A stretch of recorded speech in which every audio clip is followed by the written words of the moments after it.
பேரறிஞர் அண்ணா காட்டிய பாதை மக்களின் உரிமைக்கும் அரசியல் அறத்திற்கும் அர்ப்பணிக்கப்பட்ட பாதை.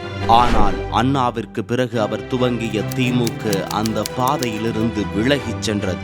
அண்ணாவை பற்றி உதட்டளவில் மட்டுமே பேசி அவரின் அரசியல் தத்துவத்தையும் சித்தாந்தத்தையும் கொள்கையையும் குப்பையிலிட்டு சுய லாபத்திற்காகவும் சொந்த குடும்பத்தை அதிகாரத்தில் வைத்து அதை காப்பாற்றிடச் செய்யும் செயல்கள் அனைத்துமே அண்ணா கண்ட திராவிடத்திற்கு எதிரான பாதை என்பதுதான் உண்மை.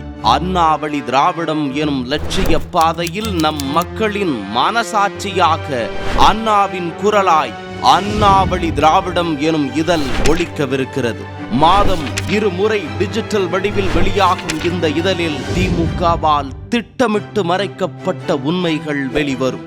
காரிருள் சூழ்ந்த தமிழ்நாடு வெளிச்சம் பெறும். அறிஞர் அண்ணாவின் உண்மையான அரசியல் வாரிசுகளாய் அவர் வழியில் மக்களின் வாழ்வினை மாற்றிய புரட்சி தலைவர், புரட்சி தலைவி மற்றும் அவர்களின் அரசியல் வழிகாட்டுதலில் இன்று உண்மையான மக்கள் நலன் பேணும் திராவிடத்தை சவால்களுக்கிடையே துணிச்சலுடன் காத்து நிற்கும் புரட்சி தமிழர் எடப்பாடி பழனிசாமி என அண்ணாவின் வழியில் உண்மையான திராவிடத்தை பேணி நிற்பவர்களை பற்றி பேசவிருக்கும் இதழ் இது.